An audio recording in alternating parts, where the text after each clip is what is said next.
कब्र में एक बहुत बड़ा दोष, नकारात्मक ऊर्जा मौजूद है, लेकिन इसके बावजूद उसने लोगों को कब्र खोदने का आदेश दिया। खुदाई शुरू करने से पहले उसने सभी के मुंह में एक एक तांबे का सिक्का रखवा दिया और सख्त हिदायत दी कि चाहे कुछ भी हो जाए, किसी को भी अपना मुंह नहीं खोलना है और न ही कोई आवाज करनी है। इसके बाद वह दादाजी की कब्र के सामने अनुष्ठान करने लगा।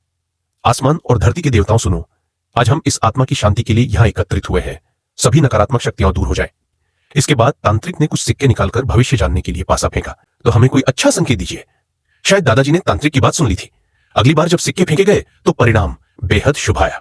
यह देखकर तांत्रिक ने तुरंत लोगों को कब्र खोदने का इशारा किया। मौसम बदल रहा है, रात ढल रही है, जल्दी करो। खुदाई करते करते सुबह हो गई। तांत्रिक ने जैसे ही ताबूत के पास जाकर सुना, उसे कुछ गड़बड़ लगी। उसने तुरंत लोगों को ताबूत का ढक्कन खोलने को कहा, लेकिन जैसे ही ढक्कन खुला, वहां का नजारा देखकर सबके होश उड़ गए। जिस ताबूत में दादाजी को होना चाहिए था, उसमें लड़के के लापता पिता लेटे हुए थे। अरे, ये तो लड़के के पिता है, इन्हें जल्दी बाहर निकालो, जल्दी करो। जब पिता को ताबूत से बाहर निकाला गया तो तांत्रिक ने लड़के को एक जोड़ी जूते दिए और कहा कि वह इन्हें अपने पिता को पहना दे। साथ ही जूते पहनाते समय मन ही मन अपने पिता का नाम पुकारता रहे।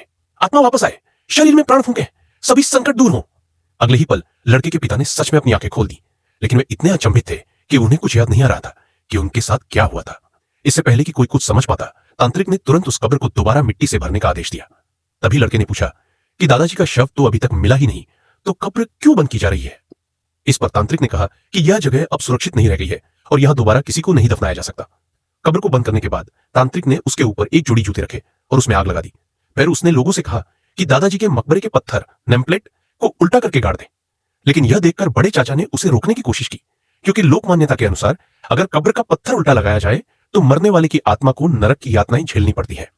अगर तुम लोग आज मेरी बात नहीं मानोगे तो आने वाले समय में जो भी अनहोनी होगी उसका जिम्मेदार मैं नहीं हूंगा।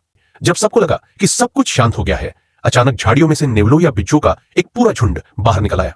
सभी लोग हैरान होकर देखने लगे कि वे सारे जीव दादाजी की कब्र के सामने इंसानों की तरह घुटने टेककर प्रणाम कर रहे थे। तांत्रिक घबराकर चिल्लाया, यह तो बहुत बड़ा अनर्थ है।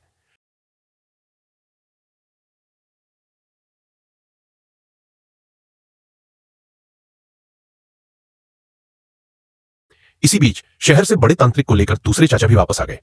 उन्होंने कहा कि वे सही व्यक्ति को साथ ले आए हैं। तांत्रिक ने आते ही बड़े चाचा को निर्देश दिया कि वे ऐसे 16 लोगों को इकट्ठा करें जिनकी राशि ड्रैगन या सेनीश विशेष राशि हो। सबके इकट्ठा होने पर तांत्रिक ने कब्र की स्थिति देखी और बताया कि दादाजी की कब्र में एक बहुत